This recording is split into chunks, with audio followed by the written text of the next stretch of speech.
ہر قسم کی تعریف اللہ کے لیے ہے، اس کی توفیق اور اس کی نوازشوں پر اور اس کی بھرپور نعمتوں اور احسانات پر، کائنات میں پھیلی ہوئی اس کی متنوع نشانیوں پر اور ہمیں نوازی گئی بڑی بڑی عنایتوں پر اس کا شکر ہے۔ اور میں گواہی دیتا ہوں کہ ایک اللہ کے سوا کوئی معبود برحق نہیں، اس کی ذات و صفات میں اس کا کوئی شریک نہیں، اور میں گواہی دیتا ہوں کہ محمد خاتم الانبیاء والرسل ہیں۔ اللہ درود و سلام نازل کرے آپ پر، آپ کے آل و اصحاب پر اور اولیاء پر۔ اما بعد، یقیناً سب سے اچھی بات اللہ کا کلام ہے، سب سے اچھا طریقہ محمد صلی اللہ علیہ وسلم کا طریقہ ہے، سب سے بری باتیں دین میں ایجاد کردہ باتیں ہیں اور ہر بدعت گمراہی ہے۔ اللہ کے بندو، میں تمہیں اللہ کی اطاعت، تقوی کو لازم پکڑنے، نفس کے محاسبے اور خواہش نفس کی مخالفت کرنے کی نصیحت کرتا ہوں۔ اللہ تبارک و تعالیٰ کا فرمان ہے، اے ایمان والو، اللہ سے ڈرتے رہو اور ہر شخص دیکھ بھال لے کہ کل قیامت کے واسطے اس نے اعمال کا کیا ذخیرہ بھیجا ہے، اور ہر وقت اللہ سے ڈرتے رہو، اللہ تمہارے سب اعمال سے باخبر ہے۔ لوگو، پانی عظیم ترین نعمتوں میں سے ایک نعمت ہے، یہ ہر جاندار کی تخلیق کی اصل ہے۔ اللہ تبارک و تعالیٰ کا فرمان ہے، اور ہر زندہ چیز کو ہم نے پانی سے پیدا کیا۔ پانی زندگی کا جوہر ہے اور ماحول کا وہ عنصر ہے جس کی پوری کائنات ضرورت مند ہے۔ اس سے نہ انسان، نہ حیوان اور نہ نباتات بے نیاز ہو سکتے ہیں۔ اللہ تبارک و تعالیٰ کا فرمان ہے، وہی تمہارے فائدے کے لیے آسمان سے پانی برساتا ہے جسے تم پیتے بھی ہو، اور اس سے اگے ہوئے درختوں کو تم اپنے جانوروں کو چراتے ہو، اسی سے وہ تمہارے لیے کھیتی اور زیتون اور کھجور اور انگور اور ہر قسم کے پھل اگاتا ہے۔ بے شک ان لوگوں کے لیے تو اس میں بڑی نشانی ہے جو غور و فکر کرتے ہیں۔ اللہ کے بندو، پانی پاکی کا ذریعہ ہے جو کہ نصف ایمان ہے۔ نماز اور بہت سی دوسری عبادتوں کی شرط ہے، اسی سے وضو اور غسل ہوتا ہے۔ اللہ تبارک و تعالیٰ کا فرمان ہے، اور وہی ہے جو باران رحمت سے پہلے خوشخبری دینے والی ہواؤں کو بھیجتا ہے، اور ہم آسمان سے پاک پانی برساتے ہیں تاکہ اس کے ذریعے سے مردہ شہر کو زندہ کر دیں، اور اسے ہم اپنی مخلوقات میں سے بہت سے چوپایوں اور انسانوں کو پلاتے ہیں۔ اور فرمایا، اور تم پر آسمان سے پانی برساتا ہے کہ اس پانی کے ذریعہ سے تم کو پاک کر دے۔ اللہ کے بندو، بارش عظیم ترین نعمتوں میں سے ہے جن پر شکر واجب ہے۔ اللہ تعالیٰ کا فرمان ہے، اور وہی ہے جو لوگوں کے نا امید ہو جانے کے بعد بارش برساتا اور اپنی رحمت پھیلا دیتا ہے، وہی کارساز ہے اور وہی قابل حمد و ثنا ہے۔ اللہ تبارک و تعالیٰ نے بارش کے لیے اندازے کے مطابق ایک وقت متعین کیا ہے اور موسم بنایا ہے جس کا انتظار کیا جاتا ہے۔ اللہ تبارک و تعالیٰ کا فرمان ہے کہ آپ نے نہیں دیکھا کہ اللہ تعالیٰ بادلوں کو چلاتا ہے، پھر انہیں ملاتا ہے، پھر انہیں تہ بتہ کر دیتا ہے، پھر آپ دیکھتے ہیں کہ ان کے درمیان میں سے مہ برساتا ہے۔ وہی آسمان کی جانب سے اولوں کے پہاڑ میں سے اولے برساتا ہے، پھر جنہیں چاہے ان کے پاس انہیں برسائے اور جن سے چاہے ہٹا دے۔ بادل ہی سے نکلنے والی بجلی کی چمک ایسی ہوتی ہے کہ گویا آنکھوں کی روشنی لے چلی۔ اور فرمایا، اس کی نشانیوں میں سے خوشخبریاں دینے والی ہواؤں کو چلانا بھی ہے، اس لیے کہ تمہیں اپنی رحمت سے لطف اندوز کرے، اور اس لیے کہ اس کے حکم سے کشتیاں چلیں، اور اس لیے کہ اس کے فضل کو تم ڈھونڈو، اور اس لیے کہ تم شکر گزاری کرو۔ لوگو، بارش میں جب تاخیر ہوتی ہے تو لوگوں کی گھبراہٹ اور مصیبت شدید ہو جاتی ہے، انہیں قحط سالی اور پریشانی کا سامنا ہوتا ہے، کھیتیاں اور درخت تباہ ہوتے ہیں، چشمے اور کنویں خشک ہو جاتے ہیں۔ اللہ تبارک و تعالیٰ کا فرمان ہے، آپ کہہ دیجئے کہ اچھا یہ تو بتاؤ کہ اگر تمہارے پینے کا پانی زمین میں اتر جائے تو کون ہے جو تمہارے لیے نتھرا ہوا پانی لائے؟ لوگوں کو خشکسالی نے آ لیا اور انبیاء ان کے درمیان موجود تھے۔ انبیاء نے نقصان کے ازالے اور مصیبت کے چھٹنے کے اسباب کی طرف ان کی رہنمائی کی، اور اللہ نے بہت سی قوموں کو خشکسالی اور پھلوں میں کمی کر کے پکڑا کہ وہ نصیحت حاصل کریں۔ لیکن ہمارے نبی صلی اللہ علیہ وسلم نے اللہ تعالیٰ سے دعا کی کہ آپ صلی اللہ تعالیٰ علیہ وسلم کی امت کو قحط سالی سے ہلاک نہ کرے، اور اللہ تعالیٰ نے آپ صلی اللہ علیہ وسلم کی دعا قبول کی۔ اللہ تبارک و تعالیٰ کا فرمان ہے، اور ہم نے فرعون والوں کو مبتلا کیا قحط سالی میں اور پھلوں کی کم پیداواری میں تاکہ وہ نصیحت قبول کریں۔ اور جب اللہ نے اپنے بندوں کے ساتھ خیر کا ارادہ کرتا ہے، اور جب اللہ اپنے بندوں کے ساتھ خیر کا ارادہ کرتا ہے تو رحمتیں نازل ہوتی ہیں، وہ بندوں کی مدد کرتا ہے، ملک سیراب ہوتے ہیں، زمین خوشنما اور آراستہ ہوتی ہے، اور شادمانی کے آثار ظاہر ہوتے اور پھل پھیل جاتے ہیں۔ اللہ کے بندو، نعمتوں کا شکر واجب ہے، یہ نعمتوں کی بقا اور پائیداری کا سبب ہے، اور ان نعمتوں کے کمال شکر میں سے یہ ہے کہ ان کے بعد سچی حمد اور خالص طاعت ہو، اس لیے کہ جب نعمتوں کی شکر گزاری کی جاتی ہے تو نعمتیں ہمیشہ رہتی ہیں اور بڑھتی ہیں، اور جب ناشکری کی جاتی ہے تو نعمتیں چھین لی جاتی ہیں اور ختم ہو جاتی ہیں۔ اللہ تبارک و تعالیٰ کا فرمان ہے، اور جب تمہارے پروردگار نے تمہیں آگاہ کر دیا کہ اگر تم شکر گزاری کرو گے تو بے شک میں تمہیں زیادہ دوں گا، اور اگر تم ناشکری کرو گے تو یقیناً میرا عذاب بہت سخت ہے۔ تم اللہ کو یاد کرو، اللہ تمہیں یاد کرے گا، اس کی نعمتوں اور نوازشوں پر اس کا شکر بجا لاؤ، وہ تمہیں مزید نوازے گا۔ ہم اس عظیم رحمت پر اللہ کا شکر ادا کرتے ہیں جس کا نفع عام ہے، جس کا خیر وسیع ہے، جو ضرورت کے وقت آئی ہے، جس سے کھیتیاں لہلہا اٹھی ہیں، دل باغ باغ ہو گئے ہیں۔ ہم اللہ سے اس کے فضل کے دائم رہنے کی دعا کرتے ہیں۔ تمام تعریف اللہ کے لیے ہے، اس پر کہ اس نے ہم پر بارش نازل کی، اور اس پر کہ اس میں برکتیں بھلائی اور اثر رکھا۔ اس نے اس کے ذریعے سے ملکوں کو سیراب کیا اور خوب کیا، اور ایک اندازے کے مطابق اس کے ذریعے زمین کو زندہ کیا اور اس سے دلوں کو تر و تازہ کیا۔ اے اللہ، تیرے لیے ایسی حمد ہے جو تیرے جلال کے شایان شان ہو، جو تیری پے در پے نعمتوں اور نوازشوں کے برابر ہو۔ تیری حمد ہے تیری وسیع رحمت، عظیم احسان اور بھرپور نوازش پر۔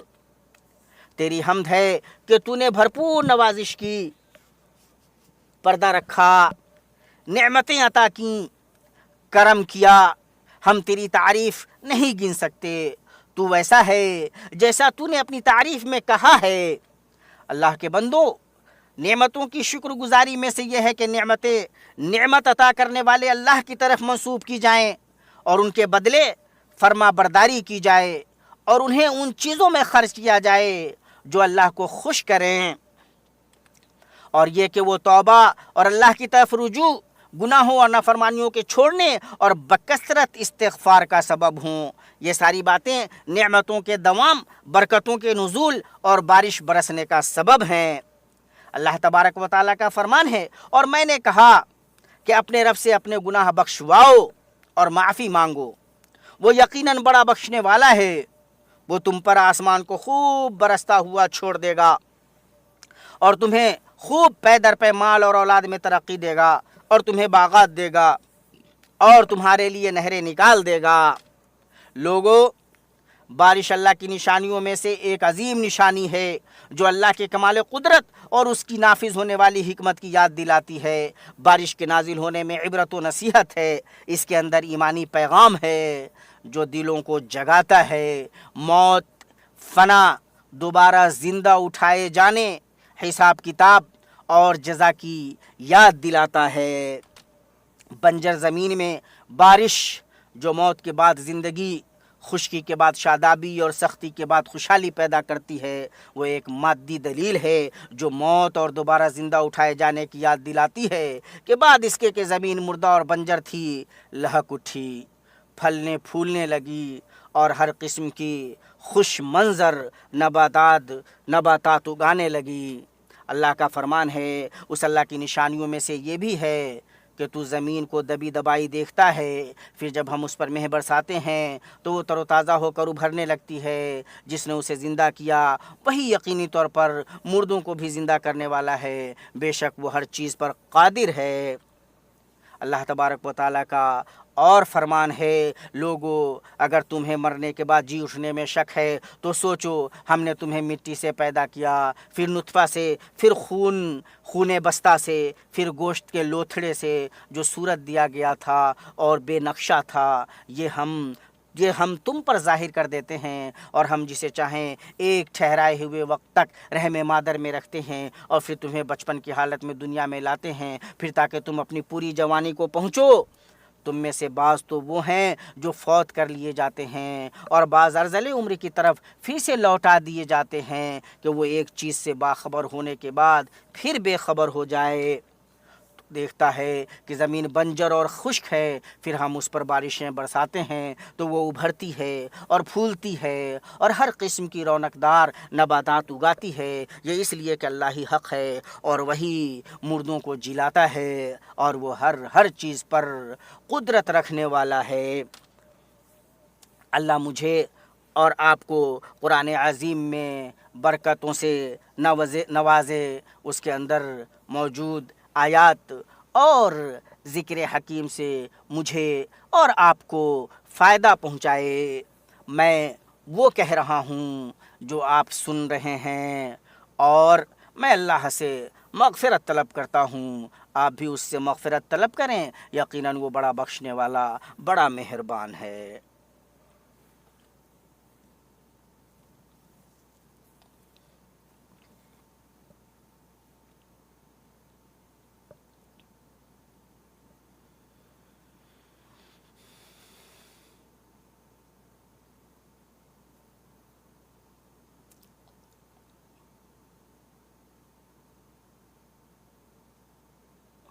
ہر قسم کی تعریف اللہ کے لیے ہے، اس کے احسان پر، اور اس کا شکر ہے اس کی توفیق و نوازش پر، اور درود و سلام ہو ہمارے نبی محمد، آپ کے آل و اصحاب، پیروکاروں اور مددگاروں پر۔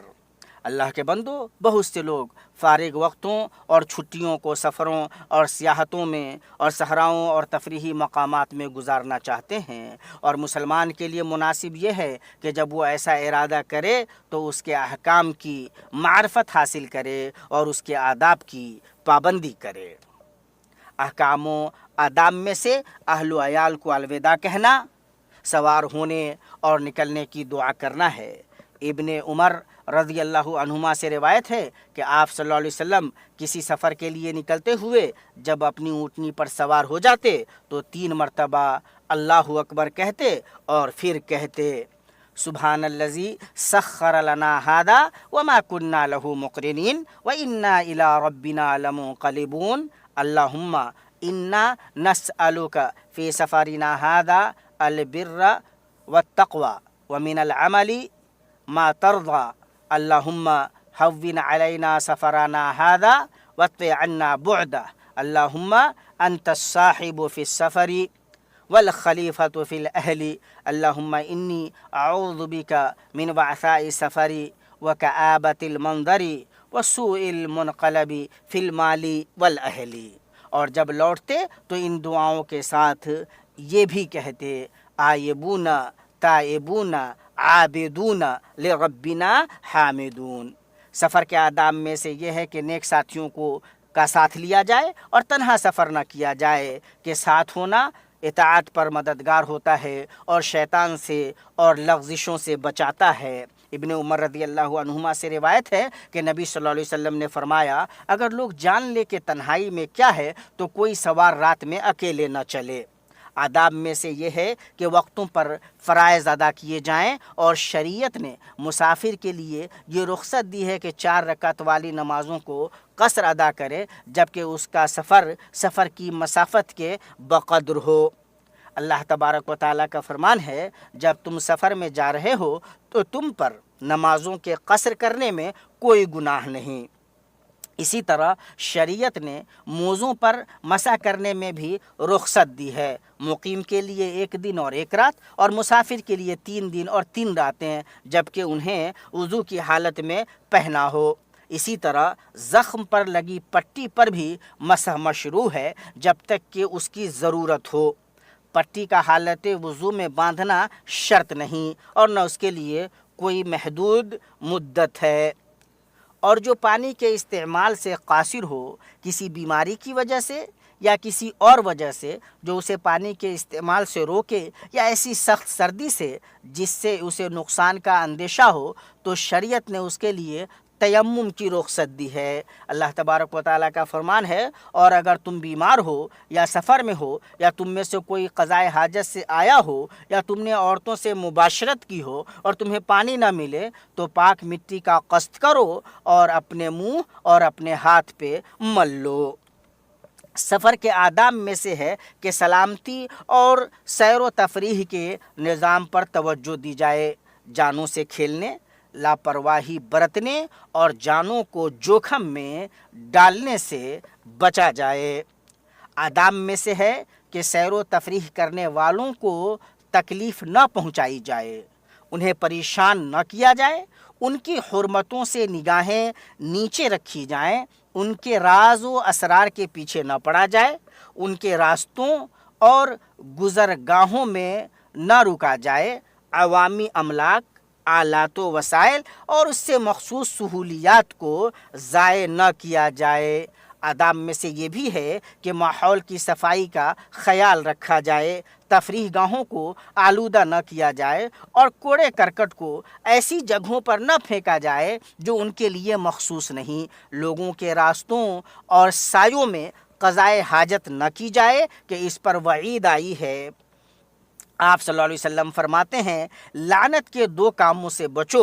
صحابہ کرام نے پوچھا، اے اللہ کے رسول، لعنت کے وہ کون سے دو کام ہیں؟ آپ صلی اللہ علیہ وسلم نے فرمایا، جو لوگوں کے راستے میں یا ان کے سائے میں پاخانہ کرتا ہے۔ اسے مسلم نے روایت کیا ہے۔ انہیں لعنت والے کام اس لیے کہا گیا کہ جو یہ کرتے ہیں ان پر لوگ لعنت بھیجتے ہیں، چنانچہ ایسا کرنا جائز نہیں کہ یہ تکلیف دہ ہے، اور مسلمان کا بھائی ہے، وہ نہ اسے تکلیف پہنچاتا ہے اور نہ نقصان۔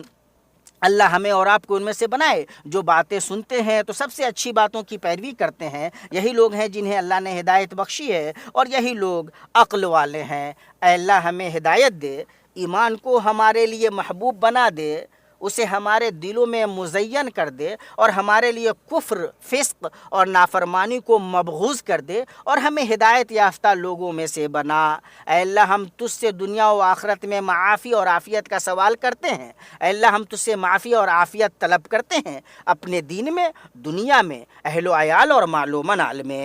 اے اللہ ہماری ستر پوشی کر، ہمارے ڈر کو امن سے بدل دے، اور ہمیں اپنے حفظ و نگہبانی میں محفوظ رکھ۔ اے اللہ اسلام اور مسلمانوں کو غلبہ عطا کر، اپنے موحد بندوں کی مدد کر۔ اے اللہ اس ملک کو اور مسلمانوں کے بقیہ تمام ملکوں کو امن و سکون والا بنا۔ اے اللہ ہماری سرحدوں پر تعینات ہمارے سپاہیوں کی حفاظت فرما۔ اے اللہ ان کے مردوں کو قبول کر، ان کے مریضوں کو شفا دے، اور انہیں ان کے اہل و عیال کے پاس صحیح سالم بامراد لوٹا، اے رب العالمین۔